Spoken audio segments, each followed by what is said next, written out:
Welcome to Talking Grit, a Detroit Lions podcast.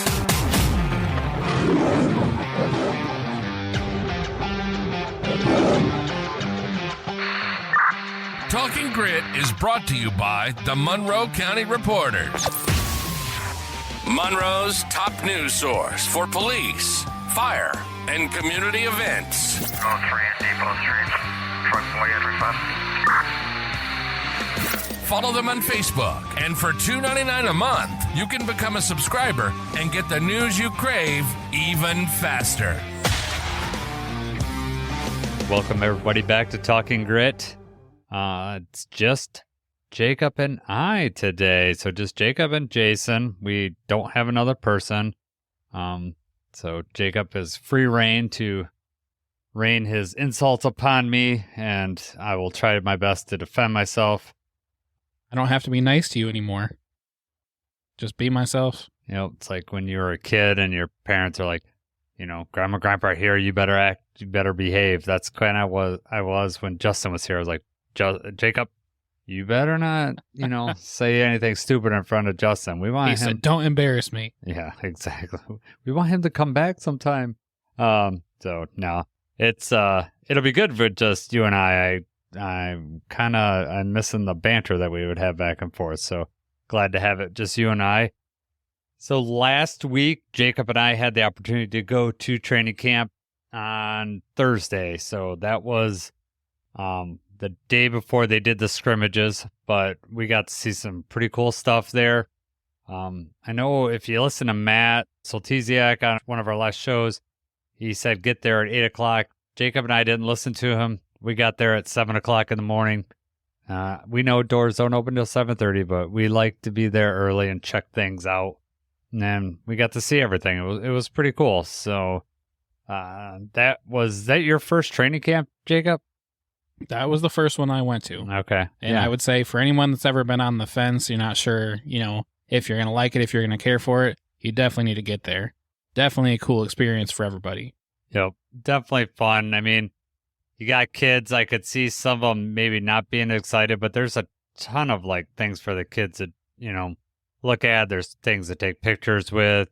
You can walk freely around, and there's, you know, see practice from different angles, and you know, you can get some autographs. I ended up with Mr. Goff and Mr. Sewell's autograph that day, so that was super cool.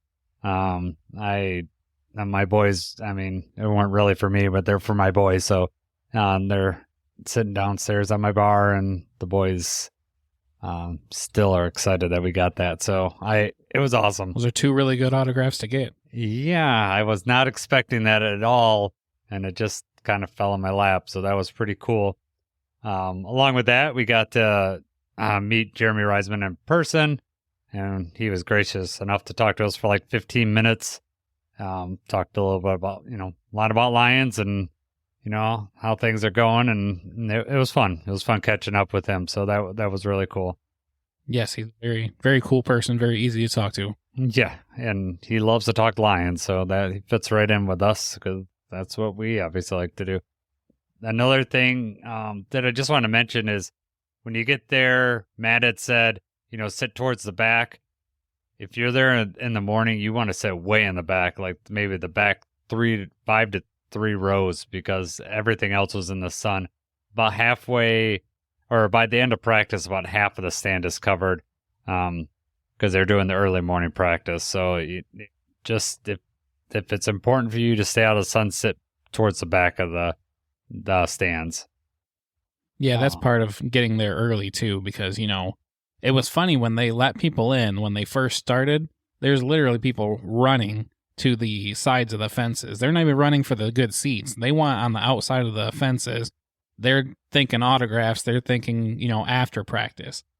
I thought it was kind of cool. It was kind of set up similar to how the draft was, where, you know, there's all kinds of different, you know, you have those helmets you can take the pictures with, and like the figures where you look like you're in uniform. Tons of cool little things to do all around the outside. They also had the old podium. So like they have the new huge Meyer podium that they use, but they had the old original podium you could go up and take a picture with. So I thought that was funny. And at one point, I had to pick Jacob's jaw off the ground because the cheerleaders walked by, and he, couldn't contain himself. He's a young man, so he, I had It's to. not exactly how that went down. No, it's pretty close, but They wanted a picture with me. Oh, I had to politely decline. Yeah. Okay. Yep. I'll see what your wife thinks about that. That was. I was going to say, your wife's not going to appreciate you bringing this up on the podcast. No, I mean, I noticed the cheerleaders, but I we bet did not you did. take a picture with them. Of course I did. I would be lying if I didn't notice the cheerleaders. Jacob took extensive notes on the practice. Jason did do you not want to tell take them about that? Yeah, Jason did not take extensive notes. I was really paying attention, but Jacob was acting like we were going to be on an exam, so we're going to defer to him to have all the facts because he's right. He did a good job with it. I did not. I was just actually watching practice. So I'm watching both fields. I'm watching the drills. I'm watching the team things. I'm watching everything. I'm making detailed notes. I'm trying to pay attention. Jason, the whole time, he's walking around. He ate a biscuit. He's looking around, seeing what he can do. The only thing I heard him say the whole time is, "Hey, do you think that Manu is bigger than Skipper?" We did talk about that because they were standing next to each other. That isn't the only thing I said. And don't act like I was right next to you the whole time. He said it several times. Several times. But they did stand He's next to each other once. He's enamored by the big, strong men. Yeah, well, I mean, Justin Rogers' video when Dan Skipper is in the ice bath. Whew, it's right up my alley. Okay. Moving on. All right. So, Jacob, what do you want to hit on first that we saw at practice? Let's actually talk some football here. Basically, we're just going to lay out, when we first got to practice, we got there really early before anybody else really came out. Amon-Ra's already out on the jugs machine. That stood out to me. The special teams kind of come out first. And then the next people that I saw were the rookie, not all rookie, but the younger defensive backs. So Tarion Arnold, Ennis Rakestraw, and Brian Branch, I saw them come out and start doing walkthroughs with the defensive back coach like right away. And that was telling for me just because it seems like they're really all taking it seriously and buying in and trying to work on everything that they can. Especially because Branch is missing time and everything. He's trying to make up for lost time and get back out there. Like we already said, that was my first time actually going out to seeing a practice. So I thought that was cool, to slowly see everybody come out, get in their position groups and warm up, before the real practice started. What jumped out at you right away? Yeah, I did. Well, I mean, seeing Amon-Ra on the jugs machine, just catching, it's impressive how fast those balls are coming out of the jugs machine. And, he's just catching them, throwing them. And as soon as he's releasing that ball, the next one's there. He's got to catch that. It's pretty impressive. When I went to camp last year, I'd like to see who was the first one out on the field. And last year, the first two people that I saw on the field were actually J-Mo and Cam Sutton. Cam Sutton was doing some backpedaling drills. J-Mo was doing some hand-eye coordination drills where they threw some beanbags at him. So it always was interesting to me to see who's taking extra time on the field and what they're doing to perform. So it's fun. I like to get there early. I'm an early guy. I just like to be the first one in there. If I want to walk around, I'll have time for that too. So I do recommend getting there early just for checking out that stuff. Plus, you could take pictures that early, whereas once the horn blows and, practice starts, you're not supposed to be taking any pictures. So if you want to have opportunities to take pictures while they're working out, then you need to get there early for that. For sure. My thing is, obviously we had notes. I was taking notes the whole time, but what I really wanted was, what I was looking for anyway, is who's going to stand out? Who's the guy that's going to make such a big effort or, just plays consistently that I'm like, man, who's that guy? What number is that? I got to see who that was. And, right away, just as soon as the drills, as soon as everything's going on, I saw somebody standing out. It was a defensive lineman. I had to look, and that was Levi.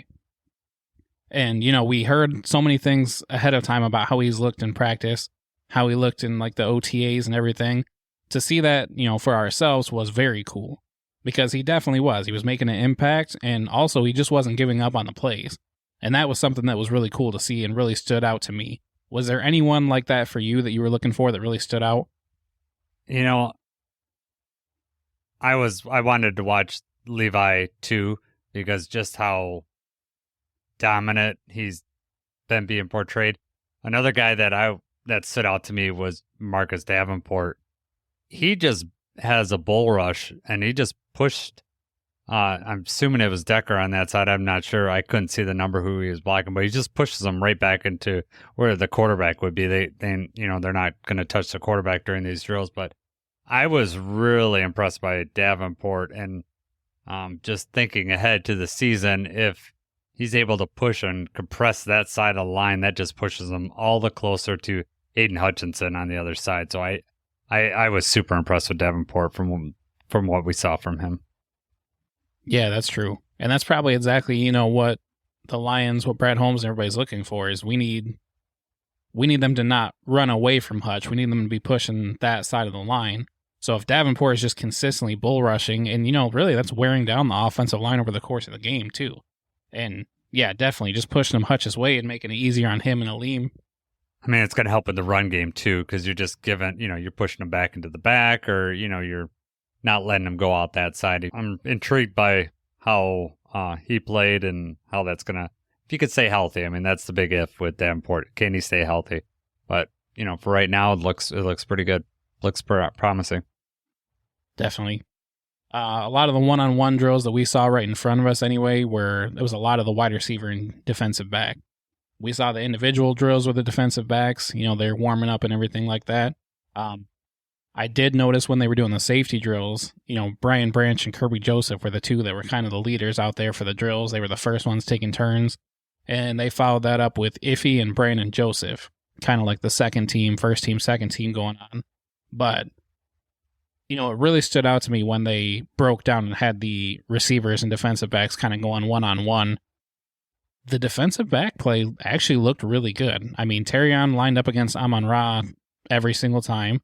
They stuck together. J-Mo had a couple different people line up on him, but I mean, you have Ennis Rakestraw, Emmanuel Mosley, Amik Robertson. I mean, they all looked very physical and looked actually like very effective. Did you notice that? Yeah, they were physical, and you could tell it was very sticky coverage. And going back to what, talking about Amon-Ra and Tarion, I mean, that's pretty awesome that they were going against each other. It's just like, that's kind of what you want to see in practice. You want to see 1 and 1 go together. And they were beating each other. Amon-Ra really smoked Tarion one time, just coming over gave him a fake to the sideline, went over the middle. He had a lot of separation on that, but Tarion would win the battle too. So it was encouraging. I mean, if Tarion could hang with Amon-Ra, you could hang with pretty much any wide receiver in the game. So I was encouraged by that. Definitely. I like that, they're testing him early and often here. Kind of like, what we talked about with Penei Sewell and Aiden Hutchinson. Like, when you're going up against him every day in practice, you're going to get really good. It's going to make your life a lot easier. You're going up against the other people in the league. Yeah, exactly. I mean, that's what you want. I mean, that's what is so nice about this Lions team is there's so many strengths that, if you're practicing against, say, our defensive line against our offensive line is supposed to be best in the league. You go against any other offensive line and it's easier than practice. So I'm intrigued by the defensive and offensive line play. I always have been. It's just it's what is vital to our success. So but these drills that they were running, these one-on-one drills it was fun. One time Brian Branch tried to line up to guard. Who was he going to go up against? It was J-Mo. He wanted J-Mo. Yeah, he wanted J-Mo, and a coacher, and someone said, not so fast, Mr. Branch. I think that was like his first practice, because he had lined up the day before for the walkthrough, Brian Branch, with the pads. This was his actual first practice that he actually played. So, they probably were like, let's just take it a little easier. Yeah, I think he was a full participant, but I think they tried to wait for the team drills. They didn't want him to do the one-on-ones. Yep. But man, when he lined up over J-Mo, I think all eyes were over there like, oh man, we've got to see this. It was intense for maybe 10 seconds before they pulled him off. So after the wide receiver and DB one-on-one, then they did kind of an open field tackling drill. And that was really cool too. That was the receivers and running backs. And then you had the defensive backs and linebackers. Tight ends were there too. that was a really cool drill to see live. The first thing that stood out was they had Jameson Williams against Ennis Rakestraw, and I think they were like the second ones up. You know, they kind of run like a couple yards to the outside, and then it's basically open field. Then you just have, you know, offense versus defense.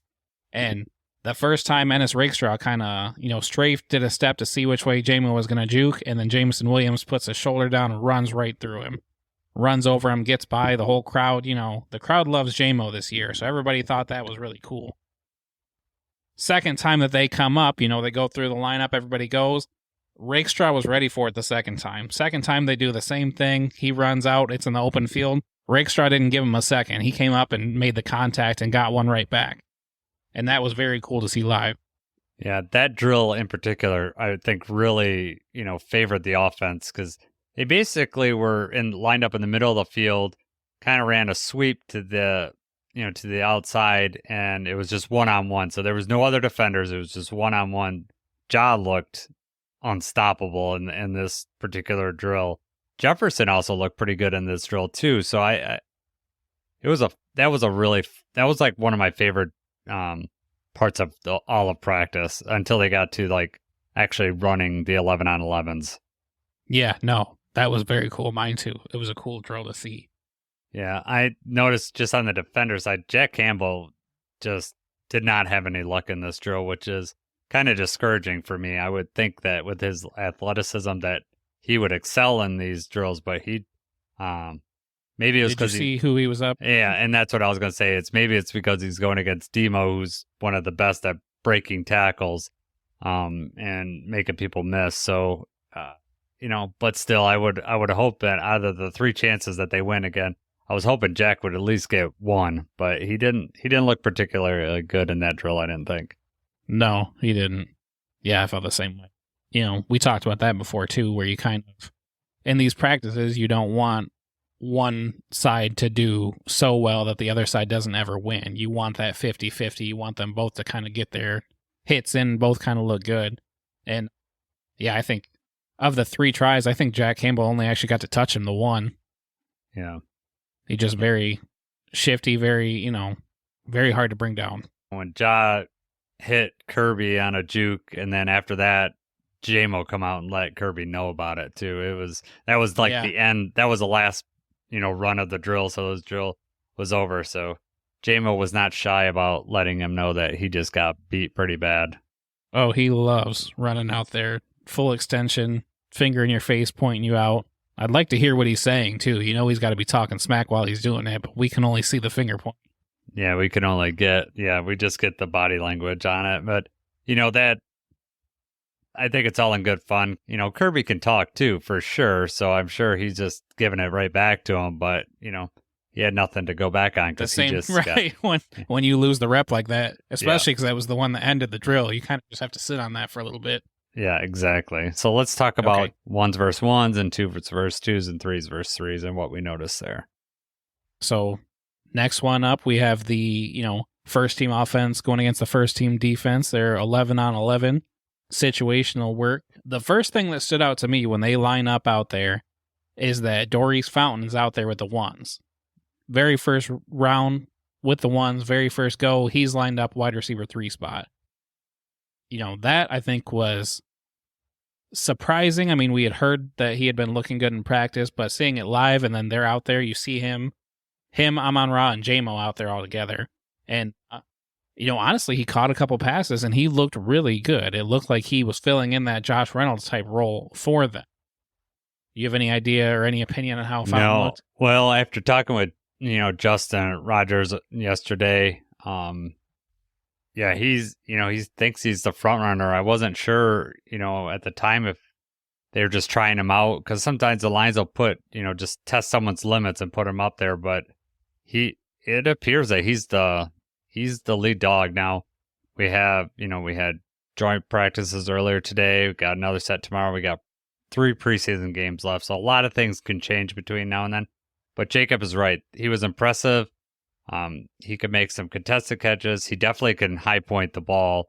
And, you know, that's kind of replacing the Josh Reynolds that we missed. You need a big body. We all thought that DPJ was going to be that body, but it's looking like Fountain more and more with each practice. Looks like he's, he might be the guy.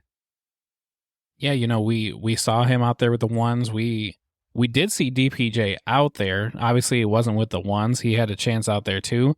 I think he only caught the one ball when we were there. Just didn't see a whole lot out of Donovan Peoples-Jones.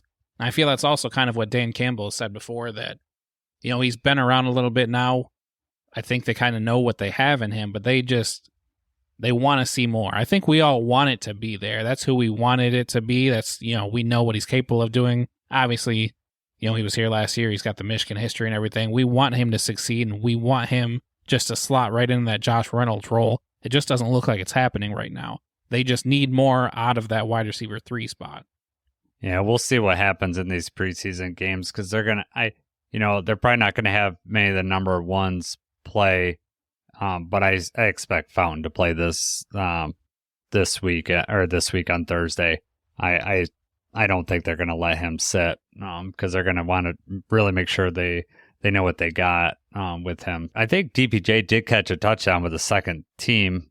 Pretty sure he did, but yeah, so that's good. But I would feel better if they were trading Fountain and DPJ out in the first team if they were really going to give DPJ a solid look. But he's pretty much is set with that second team, and Fountain's pretty much set with the first team. Right. To a certain extent, they're looking at what they have with Fountain. They're trying to mix them in with the ones. But if it was a true competition and then they don't know exactly who they're going to go with, you would think we would have saw Donovan up there at least a handful of times. I don't remember seeing him get any rep with the ones. Unless Fountain just set out after running down the field or something like that, and I didn't catch it. But it was pretty much exclusively Dory's Fountain with the ones and DPJ with the twos. That, as far as what I noticed. It's kind of hard when you're at practice because there is a lot of moving parts, and you're trying to focus on everything. But it's just what really sticks out to you. The next thing that they did that we saw a lot of actually at this practice was kickoff drills. We all got to see this last Thursday in the first preseason game in the Hall of Fame game, and just to see how they lined up, it was so strange. And it looked like the players were even kind of unsure of what to do at some points. But it was fun, and we got to see Jake Bates kick a lot of different type of kicks. Yeah, they had the actual NFL referees there too, which was nice to try to help them walk through, this particular drill and everything too. But yeah, even the kicking team just didn't seem to really understand the rule that you can't move until they touch the ball. There were quite a few flags from them running earlier than that. So it's definitely something that's going to be an adjustment period trying to get the hang of it.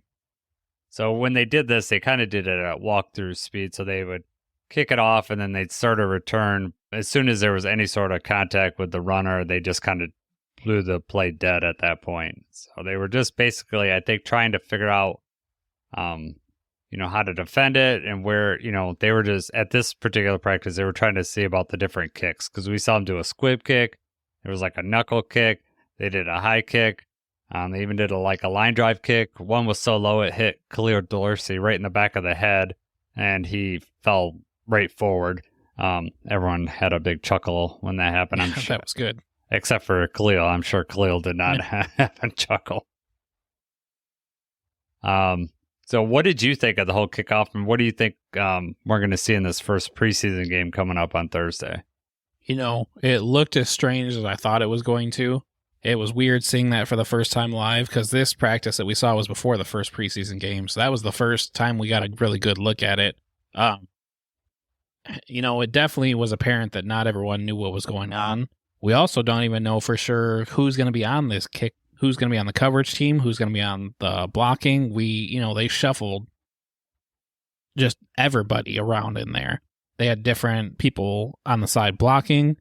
I think we mentioned that before. I think Tarion was blocking one time. They had corners, receivers, linebackers. pretty much everybody except the offensive linemen were taking turns in there as the blocking team, as the coverage team. And then also for the returners, you had almost every receiver and running back there, including Amon-Ra, Jamo, Jahmyr Gibbs, Montgomery was back there, Khalif Raymond. Pretty much everybody got a turn back there to see what they could do on the kickoff team. So it's going to be really interesting to see in the preseason game who they put back there and how that's going to look. And it makes you wonder, are they really going to show their cards in the preseason, or are we going to switch that up before the season starts, or as the season is going, are we going to constantly make changes to that, or are we going to stick with one coverage team as you would a traditional kickoff? Yeah, I think the interesting thing is we all know what we want from the kickoff. We want less injuries, more returns. That's, kind of the impetus of like why we're changing these rules. But what are the unintended consequences of doing this? And, that's yet to be seen. Someone's going to figure out some, loophole, and, then it'll be exposed, and then there will either be a rule change or somewhere a different way of officiating it or something like that. So that's what I'm really waiting for, is that team to pull out that trick play and be like, oh, and then everyone, the following week, everyone's practice it and they try it. So that'll be interesting. Yeah, there's got to be some loophole or some trick somewhere that someone's going to come up with. Yeah, well, I mean, I can't wait. They got two returners back there. It's just, you could have the lateral to the side. You could have a reverse where they're sweeping through. You could even have, one of the blockers sweep all the way around, and then you reverse it that way. So it'll be interesting to see what fun plays it'll be. I'm happy that it's actually going to be a play again. Like the kickoff's an actual play as opposed to, commercial break, kickoff that's a touchback that was, why did I even come back to the TV, to another commercial break. Hopefully we get a play in the middle that's somewhat exciting. For sure. All right, so we're recording this on Monday night. So there was the first Giants-Lions joint practice was today in New York/New Jersey. What was the big headline today, Jacob? It was a big boxing match, from what I understand. Yeah, so that was all the headlines that we're seeing right now, is just how physical of a practice that it was. I'm seeing reports that as many as 8 fights/skirmishes happen. Some small, some huge and involving the entire offense and defense. Reporters from both sides, I've seen some of the beat writers from the Giants as well, saying that this was the most physical practice that they have ever seen. And, that's what you want. That's what we expect, when you go to the joint practices, that we're going to be physical and we're going to compete. Obviously, you don't really want the fights, but the hot weather, you got these guys fighting for jobs and everything. The fights are going to happen. Not usually to the extent that they happen today. What kind of stood out to you most? Well, Dan Campbell, his press conference said ahead that he was going to look into if, fights started, that goes part of your evaluation. Like if it happened in a regular season game, would this cost us a penalty? And there's, some haymakers thrown today. So there was definitely some negative things, I think, from these fights. But you're right, Jacob. I mean, this is the first, time that they've seen a opponent other than their teammate this season. It's hot. You got people fighting for jobs. The Lions want to show that we're ready for the season. We're ready for the challenges ahead. And the Giants are doing the same thing. They're like, we're not going to let the Lions come in here and push us around. So, did I expect 8 fights? No. Would I expect a few? Yeah, I'd expect a couple. So, hopefully tomorrow they clean this up and they actually can just practice and do well. Norris had a hit that knocked a helmet off. I'm sure that rubbed people the wrong way. Amon-Ra took exception to someone trying to knock the ball out of his hand after the play's dead. That erupted into a fight. Levi apparently knocked the ball out of Daniel Jones' hands. Dayball was not very happy that there was contact on a quarterback, and I get that. I wouldn't want a guy slapping the ball out of Jared Goff's hands. All you need is someone break a finger, and then, your season starts out real rough. So I get that. I wouldn't want that either. But, it is what it is. not long after that, you had, I think it was Aleem and a lineman. It was the Giant center kind of going at it and hit the ground, and then Daniel Jones jumped in, kind of started a skirmish there, though, too. Yeah. I mean, tempers were hot all over the place, and, you want to protect your teammates. I don't think I want, Jared Goff jumping in any fights on my side. I don't want to risk that injury, but, Daniel Jones is also in a different spot on his team as far as fighting for respect and all that than what Jared Goff is. So, maybe that's what he felt like he had to do. I think that's the Giants as a whole, though, as well. I mean, if we're looking at it, they're on the opposite end of us. So they're fighting, for respect. They're fighting for a potential playoff spot.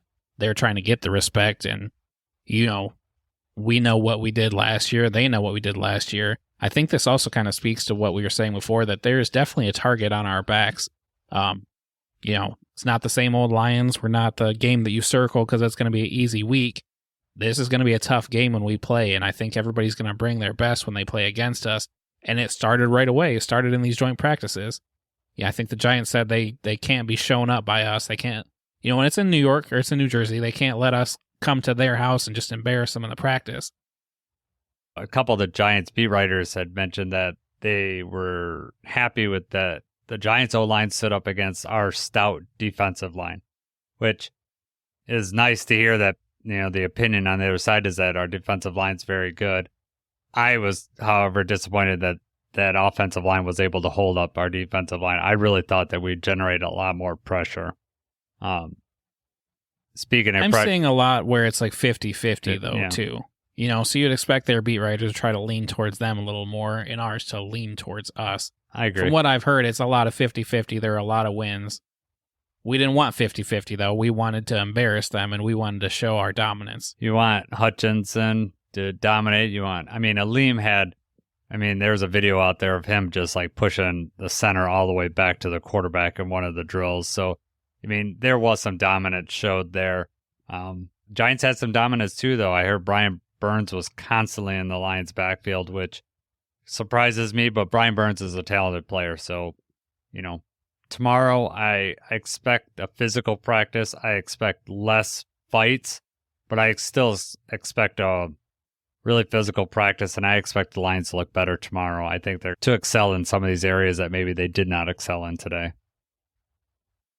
Tomorrow is also the last joint practice with the Giants, correct? They just have the Monday, Tuesday? Yeah, and then they'll have Wednesday off, and then the preseason game is right. Thursday. So, but for a lot of these people, that are looking for action right now, they're not going to get to play in the preseason game or not much. So they're trying to get their work in right now in the joint practices. Oh, yeah. I agree. It's going to be physical, but hopefully, they kind of talked to them about maybe toning it down a little bit and not risking injury, because we did have a few injuries today also. Yeah, that's what I was going to get to. Tarion being evaluated for a concussion. We won't know until the morning how that would go. My thought is they're probably just going to shut him down. If they even suspect a concussion, they're not going to want to risk that prolonging. So I don't think he's going to play. Zeitler left with a shoulder injury. We don't know the extent of that. He could come back and play just depending on how bad that is. Tarion, though, I would be pretty surprised if he practices tomorrow. And then if he doesn't practice tomorrow, I don't know if he's going to play in the game, which is really a disappointment because I was really looking forward to seeing him play in that game.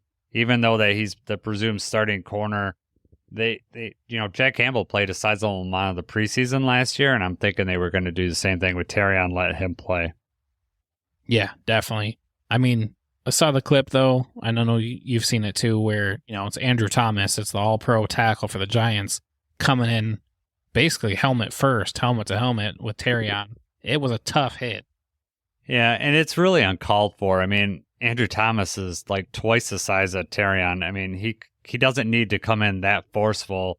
His body is going to block all of Tarion's body. I get it. You're going to play hard, and maybe the tempers being flared contributed to that, but I take exception to him lowering his head and just slamming it right into Tarion. That was unnecessary, and especially in a practice. We're talking practice. If I do my best Allen Iverson right there. Nice. But on a good note, JMO looked dominant again. Just keeps showing out practice after practice. So this is not an aberration at this point. I fully expect him to have, his best season, and we needed that. So I'm really encouraged by what I'm seeing from him. Definitely. His, ability to get open, that was something we talked about, playing against a different team that you don't really know the defense the same way that you know our own team's defense.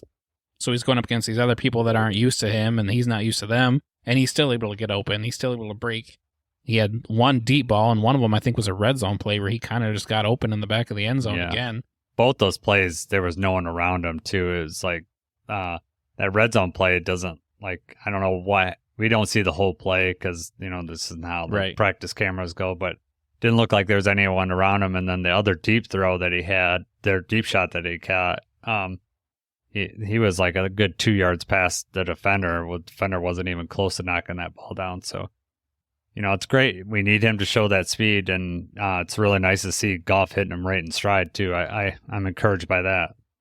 Right. There was another, I didn't see the video of, but I did see the report. It was Fountain had a huge deep ball, and I guess he walked in the end zone. The coverage was gone on that one, too. He just beat them deep, and Goff hit him with a perfect ball.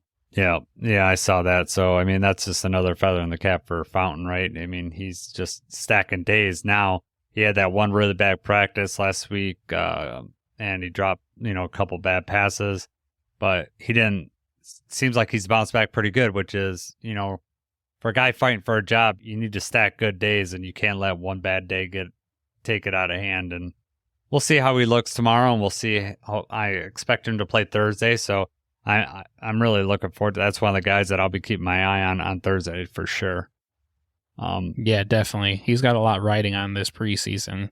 He's got a lot riding on the practices, though, and he's been, like you said, he had a bad one, but he's been showing up ever since then. He's just been getting better and better.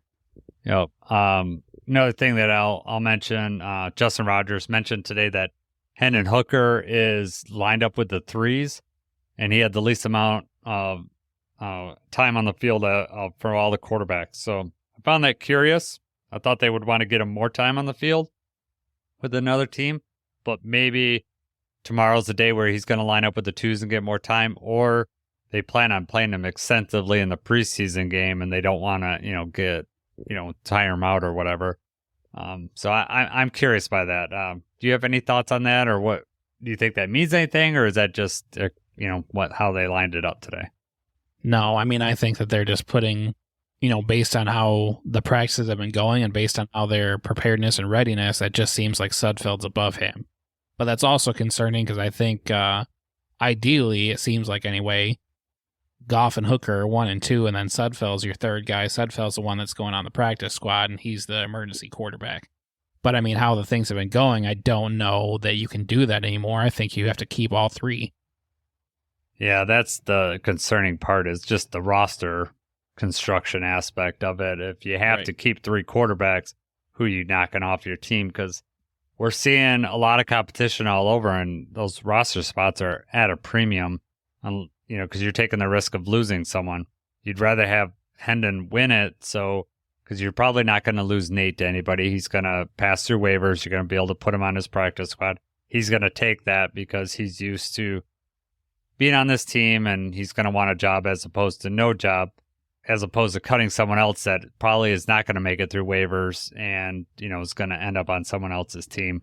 So I'm hoping that Hendon can show out, in these preseason games, because, if he keeps playing the way he's playing, they're not showing very much confidence that if he was number 2, that, if Jared got hurt, to have him come in and be able to win some games for you or hold down the fort for a couple of games while, Jared's resting up or whatever. So it's not encouraging, but, it's early. We got some time, but, it's 3 games, so he's got to show a lot in these upcoming games. But he'll get plenty of time to play, because I don't see Goff playing at all. You got 2 quarterbacks, so it might be a half and a half, or maybe they're going to give Hendon a longer look and give him 3 quarters and give Sudfeld 1.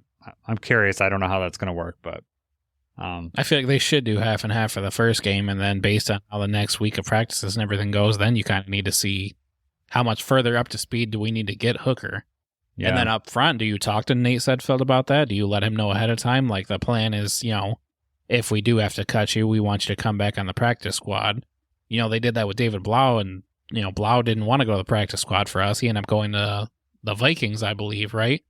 I mean... Yeah, then he ended up being back. Nate had his chance last spring or last fall, and he didn't really show out in practice last year, and then he ended up unfortunately getting injured. So I don't know how much he's on the radar for other teams. He's more valuable to us than to other teams just because Jared really likes him, does all the things that a backup quarterback needs to do, all the scouting and all that stuff. So we'll see. I mean, we still got some time, but the plan has to be keep Hooker and put Sudfeld on the practice squad. But that only works if you think Hooker can handle the number 2 spot and carry you through. And as of right now, that's probably not in the cards. Exactly. That's plan A. It's just, as each practice and everything goes by, it's looking more and more likely that we're going to need to revert to plan B or do something else. Right. Which hopefully, he shows out in the preseason. He's got more, a complete game. Instead of just having a few reps with the threes, like you said, he didn't get as much practice time as anybody else. He's going to have plenty of time in the preseason game. Hopefully we see more out of him. Yeah, and we got to remember, I wouldn't get too discouraged on Hendon. He hadn't played in a game in a year and a half, since his injury. He's been out for a long time. They're asking him to do a lot different stuff in this offense than they did at Tennessee, where it was more of a one-read, quick throw offense. They're asking him to make multiple reads. So they're putting a lot on his plate, so I'm not writing him off by any means. I just think it might be just take a little longer than what we as fans want to take. We want him to just take that spot. But, he's just not ready yet, and that's okay. We've seen other players that Brad Holmes has drafted that haven't looked ready, and then, suddenly they do. J-Mo's one of them. Iffy's another one. Derek Barnes is another one where, you want him to develop as fast as possible, but some guys just take a little bit longer. And at the quarterback position, he's got a lot to learn. Like I said, he hasn't played in a year and a half. I'm not writing him off yet. No. Well said. Agree. I mean, there's no pressure on him right now, to have to get out there and perform right away. No. I mean, Jared gets hurt, then we're struggling a little bit. But, I mean, that's pretty much... That's why we need him up to speed. Yep. And, it is what it is. So we'll see how it goes. But we also have a pretty darn good running game that I feel good about falling back on and, leaning on that a little bit had we, if we have to go that route. But, that's not going to happen. So we'll be all right. Another interesting thing that Dan Campbell announced at his press conference that actually happened during practice was they put Iffy out there at nickel. So they're trying a lot of people out at nickel there. I know what my read is on it, but I kind of want to hear why you think they did that, Jacob, before I give my answer. Well, I mean, I think obviously the benefit is that you get to have Branch, Iffy, and Kirby on the field at the same time. That's what we talked about before. Mm-hmm. If he's able to play nickel, then you can have them all out there. He's able to blitz off the edge like he was able to before. It just makes the defense more dynamic. With that being said, as far as actually dropping back and being into pass coverage, I don't think that he's on the level of what we've seen from Amik or Mosley, who are the other ones kind of fighting for that nickel spot. Yeah, I think this is just a matter of, certain packages he might get thrown in there, just depending on the opponent that you're playing and things of that nature. It's also just to give you more versatility and this doesn't mean, hey, we plan on doing Iffy at nickel. It's like, let's see if Iffy can do nickel, and then that gives us more options. But, that's what these practices are for, is just to try these things out and see where you could put a guy, because injuries happen, obviously. Players' performance could be up or down, and you just might need to move some pieces around. So it's nice to know, who could take a hold of a certain position. But like you said, with the Branch and Kirby and Iffy at safety rotation, it'd be nice to get one of them over Dan Campbell seems to really want Branch back in that safety position because they think that he can make more plays back there. But if he, especially like last year, made a lot of plays, and it seems like a waste to have him sitting on the bench. So if we can keep him on the field, that's good too. It's like an embarrassment of riches at the nickel position right now. We're just seeing who shakes out, but hopefully, whoever takes it over just, takes it and runs with it. Definitely. The only other thing neighbors for the Giants look pretty good today. I was going to say, and I think he could be a receiver for them. He had that nice, they whistled it out of bounds on Iffy in that sideline, but it might have been a catch. It was hard to tell.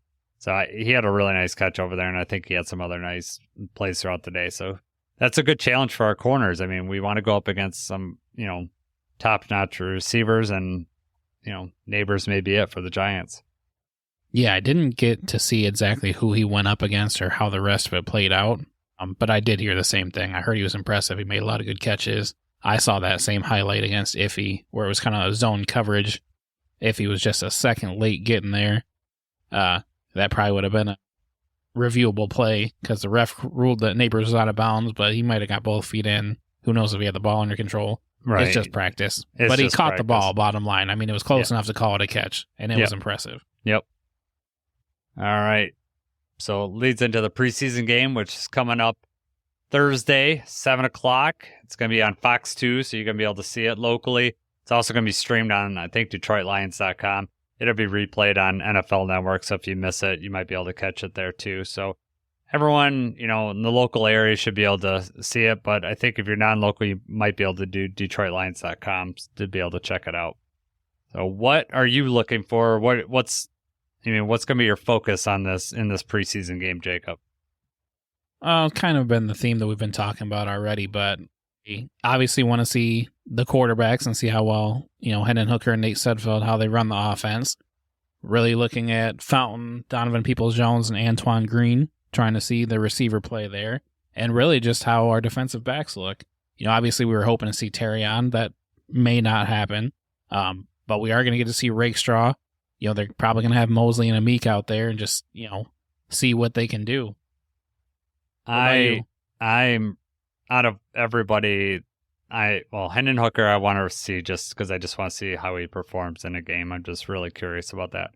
Rakestraw is the guy that I'm going to be keeping my eye on. I really want to see the way he's playing in training camp. He's got 3 picks last week, which some of it was just being at the right place at the right time. There was, the one pick that where we were at, Nate Sudfeld made a terrible throw, and it was basically right to Rakestraw.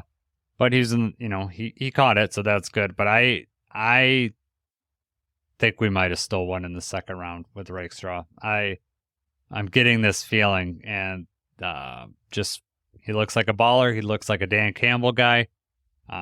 He's a dog in the, he's going to get in the run game. He's going to stop it there. I'm feeling that really good about Rakestraw. I'm not saying he's going to come out and just be a number 1 or number 2 right now, but he's going to develop, and I'm pretty happy with that pick. I'm glad that they doubled up. Justin Rogers said that, in his opinion, that Tarion is ahead of where Darius Slay was, which is good because obviously Darius Slay was, best cornerback we had in a long time. But Darius Slay didn't have a really good first season either. So, there's still some growing pains for these rookie cornerbacks. So even if they don't show out right away, as long as they're making progress and getting better, I don't think there's anything to worry about, like a Jeff Okudah situation or anything like that. But going back to Rakestraw, really want to see him play. And if Tarion's out, I'm expecting to see a lot of Rakestraw, especially like in the first half. Yeah, definitely. He's made the most of every opportunity and every rep that he's gotten so far. So yes, that's really, really something I want to see in the joint practices and something I really want to see in the preseason too. Yep. So that'll be good. So we actually get to watch some football this Thursday from our team. We get to watch the Lions, which it's going to be really exciting. And honestly, Jacob, for me, we're going to be looking at it a little differently now because we're going to be talking about it on this podcast, right? Before, I could watch some of the preseason game and, kind of check in and out with the family and stuff. But I'm going to feel a little bit more pressure to write notes and stuff now. So are you actually going to make the notes, or are you just going to steal mine again? I don't know. I don't know what I'm going to feel like. Right. I don't know what I'm going to feel like. At least you get the benefit of rewatching the game over again and the highlights. Yeah. You can rewatch practice. Yeah, that's the tough part, right? Because you're just like, at practice, there is no replay. You're just, you either saw it or you didn't see it. Right.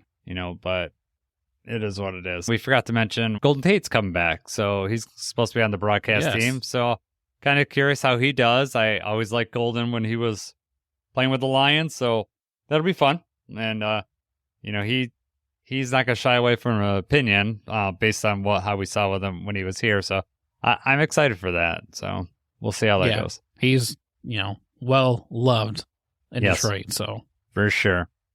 All right. So let's get to it. I got some questions for Jacob. Jacob's got some questions for me. We're going to do the Honolulu Blitz. It's time for the Honolulu Blitz. All right. First question.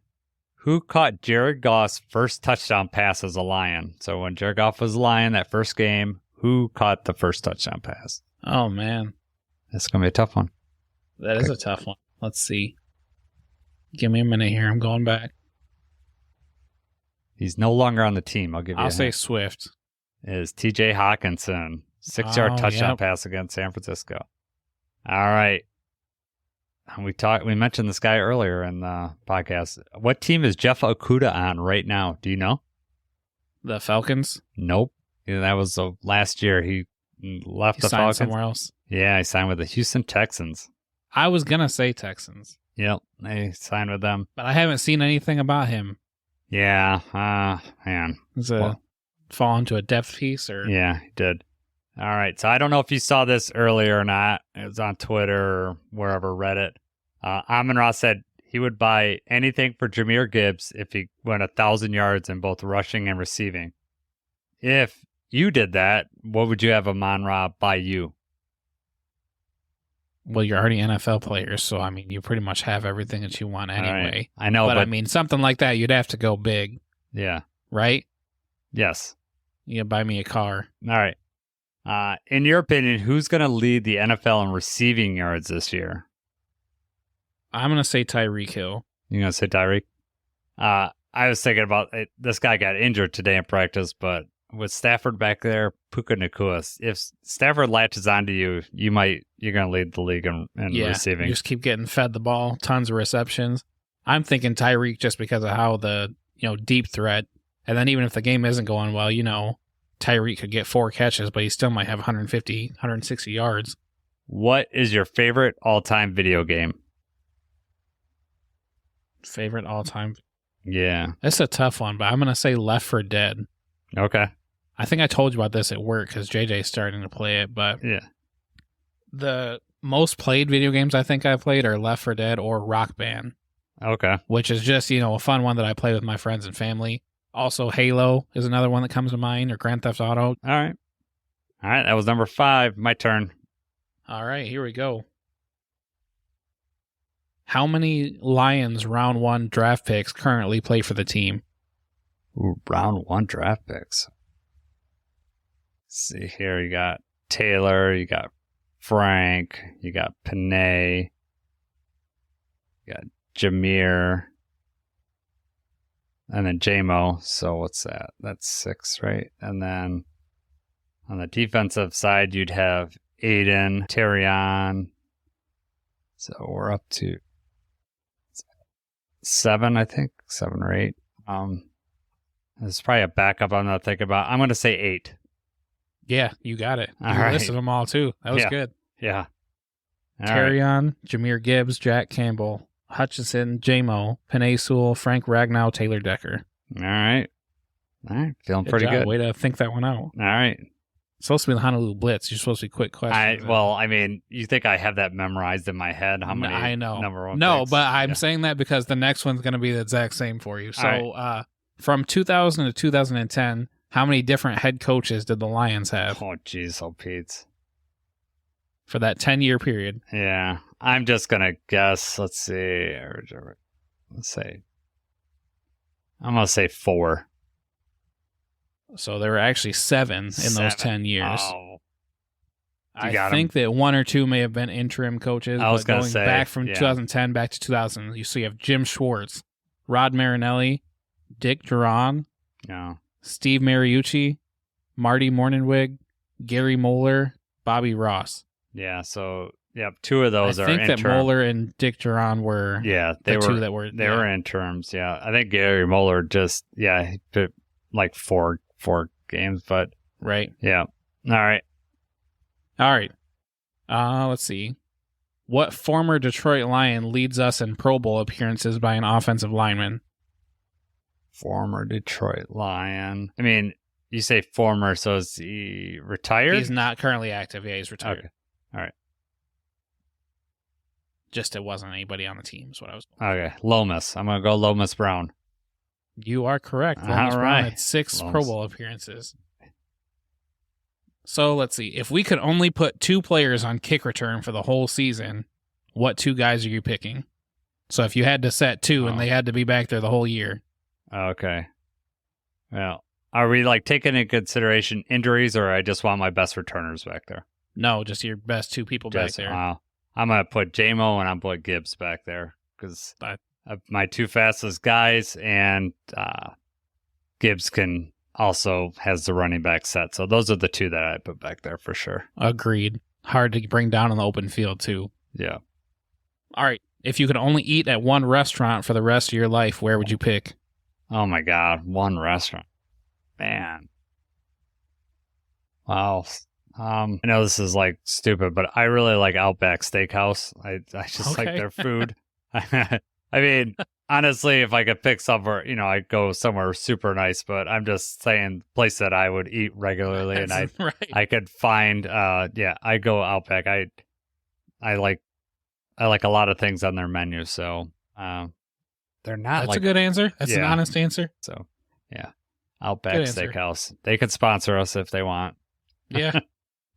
So, do you want to try an Australian accent? No, I don't. No, mate, I don't want to do that. All right.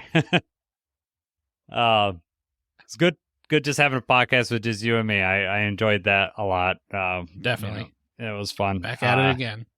Yep. So, we only had 1 feedback on our podcast in the last week, and it was a guy that was very unhappy with us giving JJ McCarthy praise. I just seemed to take exception that we were Michigan fans, I feel. But, it's hard to judge what JJ's going to do. I hope that he does well for JJ, but I want his team to lose. So it is what it is. That guy had his opinion, and that's fine. I mean, if I'm just fanboying or whatever, I want to let you know that, that's just me rooting for someone that's not NFL analysis. Because at the time when we're doing it in the summer, we don't know. He hasn't even practiced yet, but he has looked pretty good in practice from what we understand. So, who knows? It's early. Right. I get it, though. I understand if you're not a Michigan fan and, we're, I guess, not so much rooting for the other team, but, like you said, we want JJ to do well. We just don't want the Vikings to do well. Yeah, exactly. He could throw for 5,000 yards and the Vikings can win 1 game all year, and that would be great. Well, it could be a Stafford situation, right, where he just does all that, but he's just not enough to win to will them to games. The rest of them. Right. So, but again, write to us, send us a message. We'll give you a shout out. You can hit the send, text. We're still, yesterday we interviewed Justin Rogers. We're still kind of, reeling from that, being excited about that. So go ahead and listen to that episode if you haven't listened to it. It was really good, really informative. Really liked that talk, and he was, gave us a lot of time. It was really nice. So, and I was drive to New Jersey. So, very cool. All right. So we will hit you back next week. We'll be able to talk about the preseason game, what we saw. That's what we plan on talking about. And anything else that's developed in practice in between now and then. If you got any questions, any things that you want us to comment on, please send us a message either through Spotify or just click on that, send us a text message in our right in your podcast thing, and it'll go directly to us. But remember, if you do that, put your name on there, because we don't get any names of who that comes from there, so we can give you a shout out when we ask you your questions. So for Jacob, I'm Jason. Go Lions.